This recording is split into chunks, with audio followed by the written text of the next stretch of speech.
Pues el primer tema por el que vamos a empezar hoy es el que todos hemos estado escuchando en Twitter, al menos en los últimos 2 días.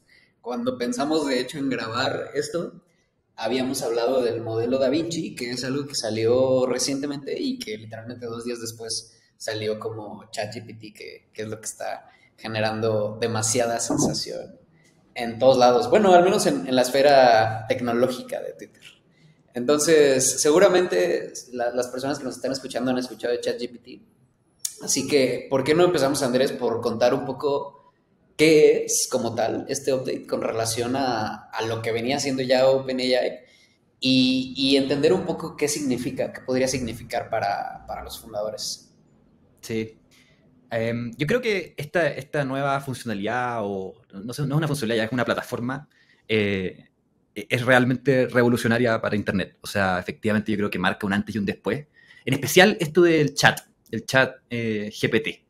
Eh, y, y todo esto empezó a explotar cuando salió GPT-3, que es este modelo de lenguaje de inteligencia artificial que permite generar texto a partir de distintas cosas. Puede ser una pregunta, cualquier tipo de texto que permita o sea, puede ser una pregunta, se llama un prompt. El prompt es lo que uno le da a la inteligencia artificial para que luego GPT-3 genere un texto a partir de eso.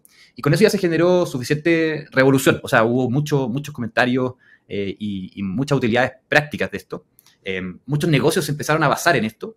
El mundillo del arte también se empezó a revolucionar un poco porque empezaron a salir otros modelos como Midjourney, como Stable Diffusion, que empezaron a generar imágenes. Entonces, todo esto se enmarca con el contexto de la inteligencia artificial generativa, eh, que significa generar contenido visual o texto a partir de prompts, que son como pedazos de texto, instrucciones para que la inteligencia artificial genere algo. En este caso, hasta ahora ha sido texto, imágenes, hay algunas cosas con video, ya pequeños clips de video. Pero lo que pasó esta semana con GPT fue como una explosión importante. O sea, hay muchos ejemplos de personas escribiendo, conversando con este chat de inteligencia artificial con cosas bien impresionantes. O sea, yo en lo personal lo he ocupado para generar poemas de startups levantando capital. Los envié por ahí en algún chat. Estuvo bueno ese poema. Sí, y es bien impresionante. O sea, la verdad es que o sea, sin mucho trabajo uno puede generar piezas muy complejas de contenido. Y hay muchos negocios que se están apoyando en eso hoy día, en ese tipo de cosas, para hacer negocios gigantes. O sea, por ejemplo, Jasper, que es un asistente de escritura para blogs, para descripciones de productos, etcétera. Hace poco anunció que era unicornio. Entonces, Es está como bien movido. Copy AI, ¿no? También. También, sí, esa es más, diría que quizás es más conocida, Copy AI, que Jasper, pero Jasper fue noticia hace poco, hace un par de meses, o quizás un mes, no sé, esto se mueve tan rápido que ya pierdo la noción del tiempo, que era un unicornio muy, muy rápido. Entonces, hay un hype hoy día, y esta semana hay más hype aún gracias a este chat GPT. Y ahí, por ejemplo, ¿tú qué piensas que un fundador debería de hacer, Andrés? En términos de, ¿deberían de pivotear a AI así como giro extremo 180 grados si no haces algo con AI? ¿Deberían de estar haciendo algo con AI? Al final del día, si es una tecnología tan revolucionaria, aunque no me encanta esa palabra, pues en algún punto te la vas a tener que encontrar o le vas a hallar suficiente utilidad como para incorporarla a tu producto, ¿no? Pero ¿qué debería de hacer un emprendedor típico? Construir, ver qué Sí. construir sobre AI. Es difícil la pregunta porque esta es una tecnología que es un hype, yo creo, bastante justificado. O sea, tiene un hype bastante justificado y como que algunos lo asemejan a cuando empezó a habilitarse todo el mundo mobile. O sea, en la explosión de aplicaciones móviles hace algunos años, ya 10 años o más. Y en ese minuto todo el mundo estaba construyendo aplicaciones de lo que sea. Y en ese hype, obviamente, hay muchas aplicaciones que murieron, pero muchas otras que sobrevivieron. Probablemente muchas más de las que sobreviven cuando hay un hype que no es tan justificado. Entonces, es difícil decir acá. Yo creo que si es que hay algún emprendedor que tiene un negocio que está funcionando, que no pivotea, hay seguramente, a menos que vea un ángulo en el que les pueda ayudar a hacer un mejor producto. Pero Pero yo creo que si es que hay alguien que está buscando ideas para hacer ideas de startups, yo le recomiendo 100% empezar a aprender, empezar a meterse en este mundo de la inteligencia artificial. Yo no sé mucho, pero me he metido a experimentar y tan solo con experimentar como que se van iluminando ciertas ampolletas porque se habilitan muchas cosas que antes no se podían hacer. Y no sé cómo lo ves tú, Roger. Pues yo tengo mis dudas todavía en comprender un poco por qué sí o por qué no podría ser una ola tan grande y tan fuerte como mobile, como el internet mismo, etcétera. Y de hecho me gustaría que me ayudaras a resumirlo, ¿no? Por ejemplo, lo que hacía mobile es, puedes hacer lo mismo que en escritorio, pero todo el tiempo, ¿no? Y muchas veces como que eso fue lo que justificó, me acuerdo, por ejemplo, Facebook, Mark Zuckerberg decía mucho, vamos, o sea, como había mucha incertidumbre alrededor de si Facebook iba a funcionar en móvil, porque había nacido originalmente en escritorio, ¿cierto? Y como que esa transición les costó cierto trabajo. Y Mark Zuckerberg estaba convencido y decía, Facebook es algo que tiene mucho más sentido si lo tienes contigo todo el tiempo con tu celular, ¿cierto? Y me cuesta entender bien cuál es ese, digamos, ese símil con AI, ¿no? Que hacemos mejor las cosas, que los productos son más rápidos, van a funcionar mejor. ¿Cómo lo resumirías tú? Eso es lo que me cuesta comprender y es por lo que al final me ha costado de decir si este es un hype real o Claro. no, ¿cierto? Sí, sí, te capto. Yo creo que la forma más fácil de verlo es con un ejemplo. Yo creo que hay bastante ya eh, consenso entre muchas personas del mundo tech de que esto puede dejar afuera a Google de las búsquedas. O sea, cuando tú comparas el resultado de una búsqueda por una pregunta común, no sé, ¿cómo puedo hacer esta fórmula en látex? No sé. O sea, ¿cómo puedo escribir estos látex o algo de ese estilo? Si tú le preguntas a Google, te va a dar una respuesta, unos links que te intenta llevar a una respuesta de algo similar y ahí tú tienes que interpretar la respuesta y adaptarla a tu necesidad. Si tú buscas eso en el chat de GPT, te da una respuesta certera y te explica cómo hacerlo. Si uno se pone a experimentar ese tipo de cosas, como, ok, voy a dejar de buscar cosas en Google y voy a empezar a usar el chat, este chat nuevo, ahí uno se empieza a dar cuenta, ok, parece que acá hay algo importante y que si es que puede sacar del negocio, porque el principal negocio de Google son sus ads en su buscador, y si es que la gente ya no usa su buscador, Google básicamente se muere, o se vuelve un negocio tremendamente más pequeño. Y, y si es que te pones a usar el chat, uno se da cuenta ahí de que okay, Google funciona bastante mal en realidad para algunas cosas. Eh, lo que sí es que hoy día este chat no tiene información en tiempo real. O sea, si yo quiero buscar noticias, eh, tengo que ir a Google, pero yo creo que es cosa de tiempo. O sea, es cosa de tiempo para que se incorpore ahí. Claro, sí, sí, definitivamente. Cuando empecé a ver los ejemplos, sí vi esa, o sea, como esa similitud con Google, ¿no? Prácticamente te da las líneas de código si les preguntas algo. Y, y vuelvo a mi punto, quizás, porque justo como que creo que lo que nos hace es ahorra tiempo, hace más eficiente el Internet hasta cierto punto. Pero hasta Sí. ahora me ha costado comprender como cómo es un orden de magnitud. Definitivamente es un orden de magnitud la búsqueda, por ejemplo, la, digamos, como agarrar el conocimiento que está en el internet escondido y que te podría tomar tal vez unos 5 o 10 minutos y que ahora lo tienes de manera inmediata, ¿no? Pero digamos, eso no sé si es comparable a la computadora y al celular, ¿me explico? Creo que todavía, o sea, sin duda es un progreso, pero creo que todavía va a mejorar mucho más para hacer lo Seguro. que realmente tenga el impacto. Sí. ¿Hacia dónde ves que tú vaya? O sea, ¿qué podría, te imaginas Creo que algo? sí, yo no sé, o sea, no soy experto en el tema, pero yo veo que están saliendo cosas impresionantes toda la semana en este tema. Y cuando tienes ese nivel de avance semana a semana, se genera una mejora exponencial que es difícil de predecir para la mente humana en qué va a terminar. O sea, si en 3 meses han pasado cosas impresionantes y extraordinarias, ¿qué va a pasar en 2 años más? Porque además esos efectos se van componiendo en el tiempo. Eh, y otro ejemplo quizás puede ser el de generar imágenes, o sea, Midjourney o Stable Diffusion, eh, hacen que la necesidad de contratar a un ilustrador sea bastante menor, porque uno puede generar sus propias imágenes similares a las de un ilustrador con suficiente trabajo y y ahí hay que ir haciendo como ingeniería de prompts, como generando esos prompts adecuados para que yo pueda ir generando la imagen que quiero. Pero con suficiente práctica, un ilustrador se vuelve bastante menos necesario para cosas sencillas y cosas que yo puedo hacer en estos sistemas. Entonces, de a poco, yo creo que se van a ir abriendo nuevos caminos y algo que a mí siempre, o sea, algo que mi mente empieza como a filosofar un poco más profundamente sobre esto es que todos estos modelos de lenguaje generan texto, ¿cierto? Texto que tiene coherencia y que parece ser como bien acertado en general a lo que uno le va preguntando.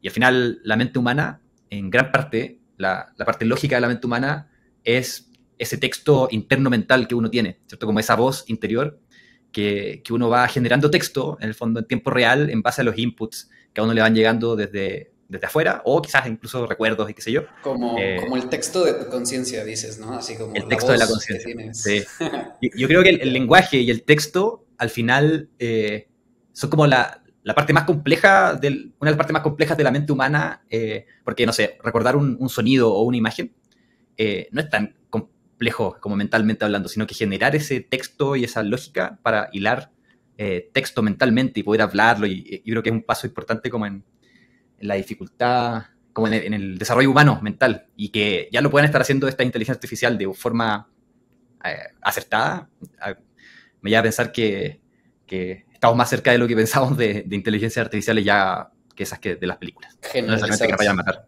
claro. De las malas, de las de sci-fi. Vamos a ver.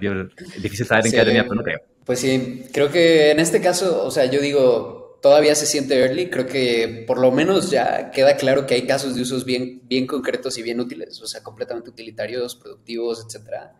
Antes lo que parecía como un juguetito, que era GPT-3, yo creo en su modelo inicial, ahora bien parece que lo podrías utilizar con muchos fines productivos e importantes. Entonces, yo creo que va a seguir mejorando mucho y que cada vez va a quedar más claro, pero como que sí creo que todavía le falta, ¿no? Como para ya empezarlo a verlo en el día a día. Pero sí, yo creo que terminaría diciendo, de alguna manera puede ayudar esta tecnología a los fundadores que están haciendo una empresa. Si hay mejores tecnologías y mejores formas de hacer las cosas, pues bienvenidas, ¿no? Al final, si eso genera un mejor producto. Y justo creo que haría hincapié en lo que tú dices, como creo que lo mejor que puedes hacer ahora es educarte, ¿no? Y estar listo, porque puede ser de esos cambios que si no estás preparado no lo puedes identificar y por tanto no lo puedes aprovechar. 100%. Es como si te quedas desarrollando en desktop toda la vida y nunca viste mobile, pues fue, bueno. Te puedes perder oportunidades seguramente. Sí, Sí, seguro. Va a estar interesante ver qué ha pasado en nuestro tercer o cuarto live en un mes más. Va a estar interesante cierto, momento, comparar. Cierto. Pero deja tú eso, o sea, 4 semanas, incluso es un horizonte interesante. Yo creo que lo dijiste, 2 años. Iba a ser una grosería, pero creo que nos puede volar la cabeza, o sea. Sí. Pero bueno, vamos a ver qué pasa.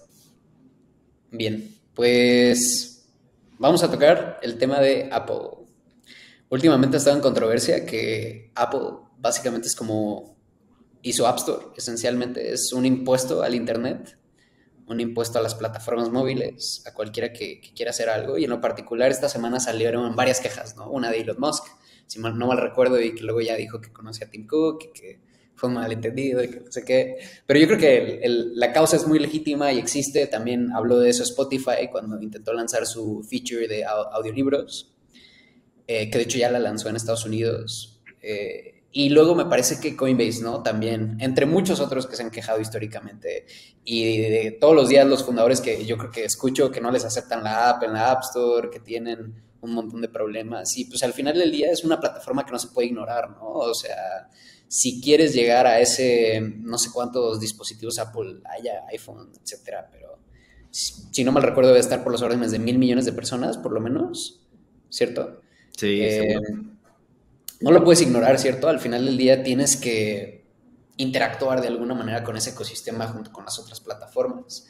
No hay muchas alternativas, realmente Google Play es la otra, es casi igual de grande, yo diría, probablemente un poco más grande, pero curiosamente se escucha menos controversia de ellos. Sí, yo creo que puede ser porque estamos bien conectados con el mundo de Twitter gringo y iPhone y Apple Y allá dominan. Sí. dominan mucho. Bueno, y además ahí está la mayoría del dinero. O sea, si es que tiene menos gente el ecosistema como de Apple, no es tan relevante si es que el negocio es mucho, mucho más grande en ese ecosistema. Sí, y yo creo que algo que aquí influye mucho es cuando ya se meten en... Porque hay dos dimensiones, yo creo, dos o tres dimensiones en las que se puede hablar. Uno, a Apple cada vez se está poniendo más restricciones, por ejemplo, a plataformas de advertising, ¿no? Que era como un poco la causa de Twitter y por qué estaba generándoles problemas, porque me parece que son de las pocas plataformas que no pagan ese tax. Son aplicaciones gratis al final del día y pues bueno, la contratación la haces por fuera y bla, bla, bla, ¿no? En términos de contratar ads. Entonces, no estoy seguro que Apple se quiera meter a ese negocio, pero al final afecta directamente como qué tanto permite traquear a los usuarios, etcétera. Esa es una dimensión. La otra dimensión, creo yo, es lo que compite directamente con los servicios de Apple. Por ejemplo, Spotify claramente es un competidor importante, ¿no? Y la categoría de servicios cada vez representa mayor margen y mayor revenue de Apple como tal. De hecho, hay como gráficas de cuánto ha crecido la categoría de servicios y ahorita está miles de millones de dólares, muy comparable a otras líneas de producto como el mismo iPhone, ¿no? O cosas así. Entonces, creo que ahí es donde la situación se pone un poco más grave y gris. Y la tercera tiene que ver con el caso de Coinbase, ¿no? Donde básicamente están perdiendo revenue. O sea, no creo, no sé si, bueno, tal vez a través de Apple Wallet se quiera meter a los NFTs y Claro. al tema de cripto, pero ahí creo que simplemente es como un tema económico donde quieren Sí, ganar ahí más dinero. para los que no conocen el caso de Coinbase, que pasó, creo que ayer, si no me equivoco, que lo empezaron a anunciar desde Coinbase, fue que Apple empezó a restringir ciertas funcionalidades y a no aprobar la aplicación de Coinbase Wallet, porque al transferirse NFTs, hay unos gas, que son estos como precios que hay que pagar por intercambiar y por mover estos NFTs. Y, y Apple quiere una tajada de eso. O sea, en el fondo esa es la restricción que dice Coinbase, que no le está permitiendo actualizar su aplicación. Y ahí como que uno se entra en una línea difícil, porque eso ya no opera en el ecosistema de Apple. Eso es algo Web3 que opera puramente en Internet. Y ahora que Apple se quiere meter además a sacar eso, suena raro, suena como a mucho. Sí, y de por sí ya, como que ya, Apple, al final del día Apple es la empresa más valiosa del mundo, si no me equivoco.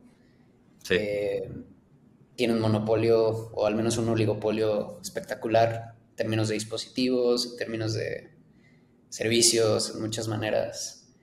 Y yo creo que aquí podemos como transicionar a lo que significa para los fundadores, ¿no? Porque esto parece que solo le ocurre a las empresas grandes, exitosas como Spotify, no sé, Google por las restricciones, Twitter, Coinbase, etcétera, pero yo creo que esto tiene implicaciones directas a los fundadores, porque al final del día, si quieres tener una buena penetración en móvil por una u otra razón, vas a tener que interactuar muy de cerca con Apple, ¿no? Y por lo menos mi experiencia anecdótica es con amigos fundadores que he conocido, grupos de fundadores en los que estoy. Tiende a ser un problema importante, así como que te detengan la app, que no te permiten hacer cosas, como que esa dependencia que existe con este tipo de actores, como que tiene una influencia muy directa en las empresas.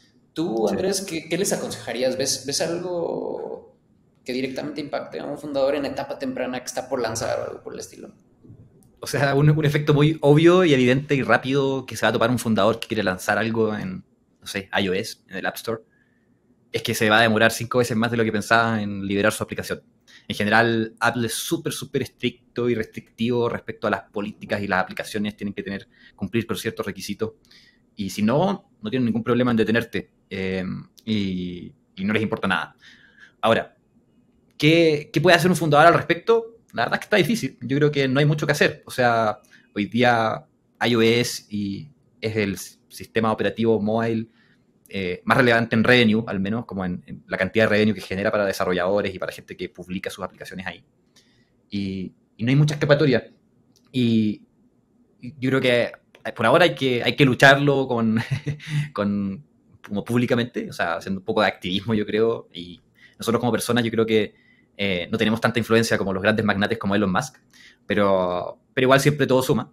Pero igual yo creo que es un problema que tiene dos puntos de vista. O sea, yo imagino a Steve Jobs en esta situación diciendo, hey, yo construí todo este ecosistema, yo generé los network effects, yo invertí todo este tiempo, dinero para que esto funcione y yo puedo cobrar lo que quiera. O sea, sería raro que alguien venga a decirme a mí cuánto cobrar o a ponerme restricciones, si es que el gobierno pone alguna restricción, de cuánto quiero cobrar, porque yo hice todo el esfuerzo para eso. Eso es como el lado de Apple, obviamente.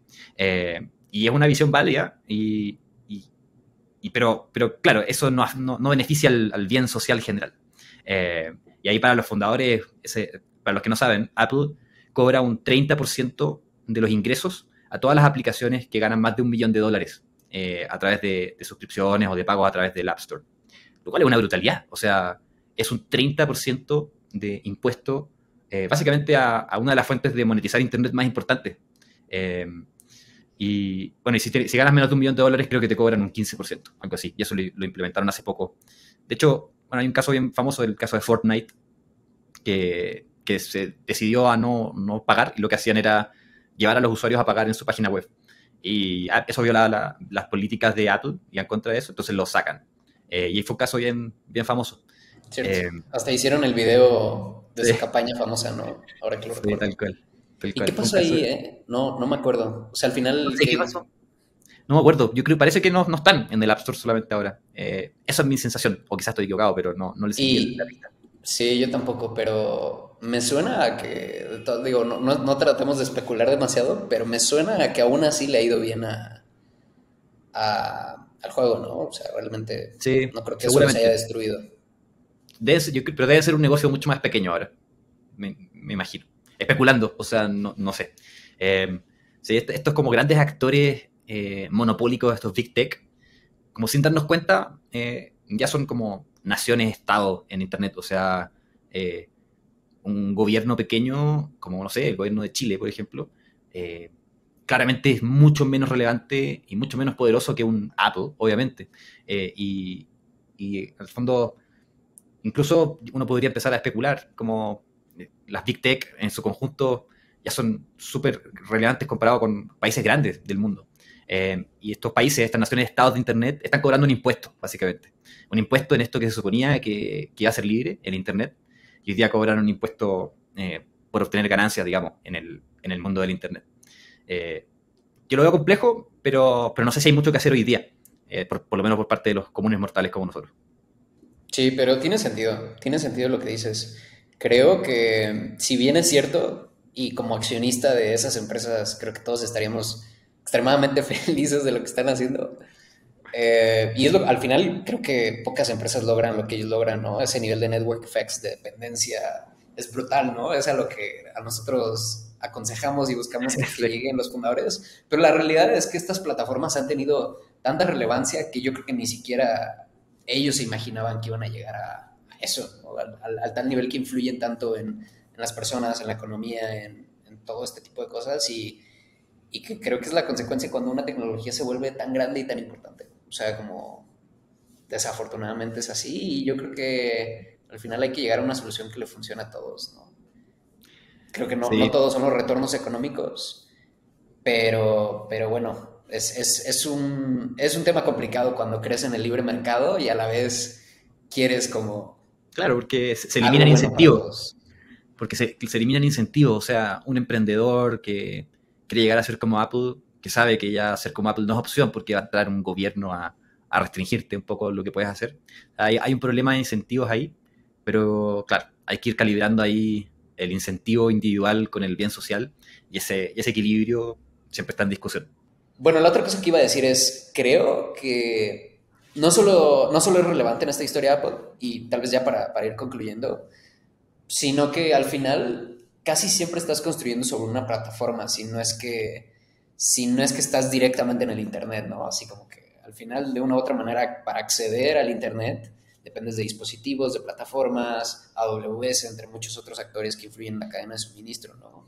Pero, por ejemplo, también hay casos más simples que los hemos visto bastante, por ejemplo, en el portafolio de Platinum Ventures, que es que construyen sobre Slack, o que construyen sobre Zoom, o que construyen sobre algún otro ecosistema que igual y no es tan grande como Apple, pero de una u otra manera tienen una dependencia fuerte en ese tipo de plataformas. Así que creo que si bien este va a ser un problema que te va a preocupar ya que tengas Product Market Fit, ya que un fundador tenga más de $1,000,000, probablemente creo que afecta muy directamente el negocio hacia dónde vaya esa plataforma. Y creo que elegir la plataforma correcta a la cual te quieres enfocar, por ejemplo, construir sobre Teams no es lo mismo que construir sobre Slack. ¿Por qué vas a construir en una sobre otra? Yo creo que son decisiones bien importantes a largo plazo, sobre todo. Tal vez a corto plazo las plataformas no cambian de un día para otro, pero si, por ejemplo, se deja de utilizar alguna, o, por ejemplo, si empiezan a suceder este tipo de restricciones, creo que son riesgos materiales para el negocio. Pero en una etapa temprana realmente lo que importa es que 100 usuarios te amen, ¿no? Y eso no te va a afectar los fees que cobren, no te va a afectar bla, bla, bla. Si logras eso Sí, y logras repetirlo en varias plataformas a largo plazo, yo creo que van a estar bien como fundadores, ¿no? sí, de acuerdo, de acuerdo. O sea, es algo que también nosotros nos cuestionamos, por ejemplo, en Platanus Ventures. O sea, construir, hoy día estamos principalmente en Slack y la comunidad vive en Slack, pero Slack es una tecnología más que en 5 años más, 10 años más, quién sabe, quizás ya no existe o quizás ya cambió totalmente. Y entonces son decisiones complejas, o sea, esas cosas que tú quieres que duren mucho tiempo, hay que tomar una decisión bien consciente de lo que tú dices, o sea, de dónde uno construye esto. Y por eso también nosotros construimos nuestro propio software, porque nuestro propio software va a estar vivo hasta que nosotros no, hasta que Platinum Ventures muera. Entonces, obviamente hay cosas que son Hasta que imposibles de, ChatGPT no lo pueda volver a hacer. tal cual, tal cual. Pero obviamente hay cosas de las que es imposible escapar, o sea, estar en Slack tiene una ventaja evidente. Y nada, hay que estar preparado eventualmente para moverse a otras plataformas. Sí, para Pero no depender de ellas. no vale mucho la pena pensar en eso en etapas tempranas, por lo menos. O sea, yo creo que lo Exacto. más importante ahí es agarrar tracción pronto. Sí. Por ejemplo, otro caso que se me viene a la mente, y ya para súper terminar, es que muchas startups que hemos evaluado recientemente y que hemos invertido construyen mucho sobre WhatsApp, si te has dado cuenta. Y yo creo que es bien valioso, o sea, a mí me encanta hacer todo por WhatsApp, la verdad. Y es súper eficiente, es súper bueno, pero al final del día, pues dependes directamente de WhatsApp, ¿no? Tanto por el lado de los costos como el lado de los ingresos. Si por cualquier cosa, el día de mañana a WhatsApp se le ocurre cambiar algo de sus políticas, ya no puedes mandar el mismo nivel de mensajes o algo así, tienes que tener pensada alguna alternativa, ¿no? Pero aún así, otra vez, lo importante es conseguir los primeros 100 usuarios felices. Si están en WhatsApp, espectacular, ya será un problema de más largo plazo cuando estén pensando en cómo esto se repite en otro tipo de dispositivos, plataformas y hacia dónde vayan los consumidores, que es lo que finalmente importa. Sí, sí, yo Pero creo que bueno, eso mismo. O sea, es importante tenerlo en la mira porque ha pasado. O sea, Facebook mató varios negocios con algunos cambios que hizo en Facebook en algún minuto. los Y chatbots medio los mató, sí, ¿no? En sí, los de sí, mató Messenger que varios se usaban negocios. mucho. Terranova. Perfecto. Bueno, ahora vamos a hablar de los layoffs, que creo que han sucedido muchos. Ya no se puede hacer una cuenta tan fácil con una sola mano o así con la pura mente. Creo que hay una lista de decenas de empresas que han estado pues, reduciendo su personal, principalmente citando pues, las cuestiones macroeconómicas. Ahorita podemos explicar un poco más de eso, pero yo creo que los que llaman particularmente la atención es el de Twitter, que obviamente fue muy mediático, naturalmente, pero otro que ocurrió esta semana también, que creo que llama mucho la atención también, es DoorDash, que Mm. despidió como a 1,200 empleados. Y esto, aunque puede parecer algo como de etapa tardía para los fundadores, en realidad es algo que se origina en algún punto en el tiempo, muy en el pasado, y que eventualmente en el futuro el layoff es una consecuencia y no una causa, ¿no? de qué le sucede a la startup, sino es una consecuencia de decisiones que se tomaron muy probablemente un año atrás, unos meses atrás, cosas así, y que muchos emprendedores se van a encontrar con eso si es que a su empresa les va bien y tienen el capital suficiente como para, pues digamos, ocasionar la causa principal de los layoffs, que es contratar de más, básicamente, o quemar de más, ¿no? Entonces ahí, Andrés, ¿tú qué piensas sobre este tema en general y cómo ves la utilidad que lo que hemos visto recientemente de las empresas que están despidiendo pueden ayudarle a los fundadores a tomar mejores decisiones? Sí.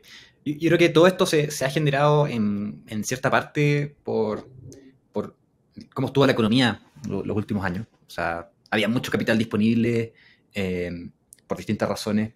Y eso generaba que hubiera mucha inversión en startups y las startups tuvieran mucho capital disponible y, bueno, como crezco, quizá seguramente crezco contratando más gente para que podamos hacer más cosas al mismo tiempo y crezcamos más rápido. Y, y claro, en Chile tenemos un dicho que después de la guerra todos son generales, entonces ahora todos estamos de acuerdo, ¿cierto? En que oye, contrataron mucho, se equivocaron, pero en ese minuto no era tan obvio y ahora que el capital está más escaso, bueno, tiene sentido que hayan despidos masivos porque las empresas tienen que aumentar su tiempo de vida. Pero ahí el consejo que damos siempre en Platinum Ventures es, y que creo que tú me enviaste un tweet, Roger, de Paul Graham en su minuto, que lo representa muy bien, y es que en general es una buena idea contratar, en especial en etapa temprana, contratar a alguien solamente cuando la falta de esa persona sea la principal razón por la que no estás creciendo. Y ese consejo yo creo que puede ser muy útil para contratar de forma responsable en general y por mucho más tiempo del que uno cree. O sea, muchas de estas startups que contrataron mucho están en una etapa de escalar brutalmente. O sea, tenían capital disponible y querían comerse el mercado rápidamente para saturarlo, digamos. Y claro, eso era un mundo en el que había mucho capital disponible y ese mundo ya no existe por ahora. Entonces, ahora hay que buscar formas más sustentables de crecer, al parecer. Sí, y de todas maneras, creo que, por ejemplo, ese consejo yo creo que por defecto es el mejor que puede un fundador tomar en cuenta, independientemente de las condiciones de la economía y el mercado. Creo que siempre, y es de las pocas veces que puedes decir siempre, ¿no? Hay que contratar cuando verdaderamente ese es el dolor. Si bien hacer un layoff no te hace una empresa menos exitosa, creo que muchas empresas muy exitosas han pasado por layoffs, de hecho. Eh, Creo que es bien difícil desde la perspectiva de un fundador juzgar eso, como que es muy fácil caer en la ilusión de más gente, más crecimiento, o como dicen muy famosamente, aventarle gente a los problemas, ¿no? No estás creciendo, aviéntale a una persona, contrata a una persona a que vea por qué no estás creciendo o que resuelva ese crecimiento. Y creo que esa ilusión es de los juicios yo encuentro más difíciles que pueda hacer un fundador, porque es muy fácil caer en la trampa de pensar que más personas van a provocar más crecimiento. Y muchas veces creo que los inversionistas influyen mucho en esa perspectiva y que creo que debería de cambiar con estas nuevas condiciones de mercado. Como que también a veces venía de los inversionistas decir que, no sé, tenías que contratar más, tenías que crecer más rápido, tenías que hacer X o Y. Entonces, pues ojalá que también los inversionistas pongan de su parte para entender que hay maneras de Sí. crecer sin tanta Sí. gente o sin tanto gasto. Ahí hay como a veces un desalineo de incentivos entre fundadores y inversionistas. O sea, el inversionista tiene en general un negocio cuando la empresa crece muy rápido en un periodo relativamente corto de tiempo. eh, Eso es una muy buena noticia para un inversionista en general. Entonces, incentiva de alguna manera a los fundadores a crecer lo más rápido que se pueda y básicamente a cualquier precio de repente. Eh, entonces, esa diferencia de incentivos, que el fundador tiene otro incentivo, que es hacer que su empresa sea grande, pero en el largo plazo. O sea, el inversionista, no sé, un venture capital, eh, no mira tan a largo plazo como un fundador, yo creo, o como un fundador debería mirar. Y esa diferencia de incentivo a veces provoca estas dificultades. Y yo creo que con este nuevo escenario quizás se alinean un poco más. Ojalá, pero no dudo que probablemente vuelvan al final, hasta que no se cambie la naturaleza de los fondos de hacer markups por cada ronda, creo que va a ser difícil. Y creo que ahí es cuando entra mucho el rol de los fundadores y la calidad del equipo en decidir qué es verdad, qué es lo mejor para su empresa, a pesar de que los inversionistas te digan algo, ¿no? Muchas veces, por ejemplo, yo me encontré que inversionistas o potenciales inversionistas nos decían, vete por acá, vete por allá. Me acuerdo, por ejemplo, cuando pivoteamos, que nos decían, ¿por qué pivoteas? ¿Estás loco? ¿Qué te pasa? ¿No? Y, y creo que los mejores fundadores, no digo que yo lo sea, pero yo creo que los mejores fundadores son pensadores independientes y saben cuándo escuchar a los inversionistas. En realidad creo que siempre los escuchan, pero saben cuándo verdaderamente tomar ese consejo y normalmente viene de una sintetización propia y no porque alguien más te lo dice, ¿no? Pero bueno, volviendo al tema al final, creo que el punto está claro. no más personas significan más crecimiento. Muchas veces incluso lo ralentizan, porque entre más personas seas, más lento te mueves y por tanto menos crecimiento puedes generar, porque puedes mejorar más lento tu producto. Entonces, yo creo que los mejores fundadores, típicamente una señal muy mala en una etapa muy temprana es cuando ya tienen un equipo grande, ¿no? O sea, no han ni lanzado y ya tienen equipos de 10 personas, por ejemplo, o cosas así, o tienen revenue muy poco y tienen a una persona de marketing, por ejemplo, que creo que es como el rol típico que dicen, este me va a hacer crecer. Sí, Y es creo fácil que quedarse con eso.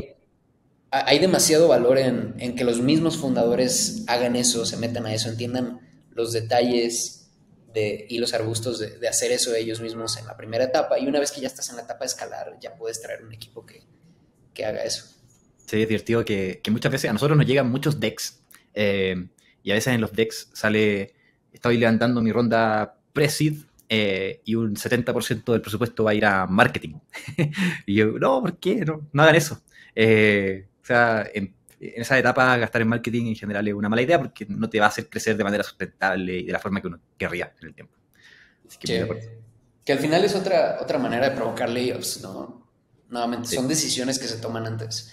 Si estás gastando el 70% del dinero que tienes en adquirir a tus usuarios, de entrada creo que es altamente indicativo de que es probable que el mercado no esté jalando tu producto, sino que tú estés poniéndoles el producto, ¿no? No significa que siempre son estos los casos, pero es más probable que menos probable cuando yo veo eso. de acuerdo. Y, y al final, si estás gastando y te vas a acabar tu dinero en marketing, pues elevas las probabilidades de necesitar más capital para seguir creciendo, elevar tu dependencia en venture capital y que este tipo de periodos, como el que parece que estamos viviendo, sean especialmente duros para los fundadores. Pero las empresas que conocemos que están creciendo orgánicamente, 70-80% de su adquisición es orgánica, o son muy eficientes con cómo lo gastan, con sus canales para crecer, pueden volverse rentables, pueden buscar maneras de darle la vuelta o alargar su runway sin necesidad de despedir. De acuerdo. Y esa es la lección. Y lo que más sorprende, yo creo, es plataformas gigantes como Twitter que funcionan muy bien con la mitad de Sí, empleados. bueno, Es muy chistoso. es la filosofía de, ahí de Elon Musk, como que dicen que vino a darle una lección a estas empresas de software que están operando con mucho más gente de la que deberían y que con menos gente, incluso a mí no me sorprendería si es que Twitter empieza a avanzar muchísimo más rápido ahora, cometiendo más errores seguramente, pero avanzando mucho más rápido y en el largo plazo yo creo que ese efecto va a hacer que Twitter mejore bastante. Pero vamos a ver qué pasa, siempre es incierto lo que puede pasar en estas cosas. Sin duda. Pues bueno, ese fue nuestro primer PB Live. Esperemos que hayan aprendido algo de esto y si no, pues nos veremos en la siguiente semana. A ver si en ese aprenden algo. Ojalá. Pero bueno, Cool. un gusto. Yo soy Roger, Visiting Partner de Platinum Ventures y Andrés conmigo, socio de Gracias a Platinum todos. Ventures también. Nos vemos, gracias a todos. Bye.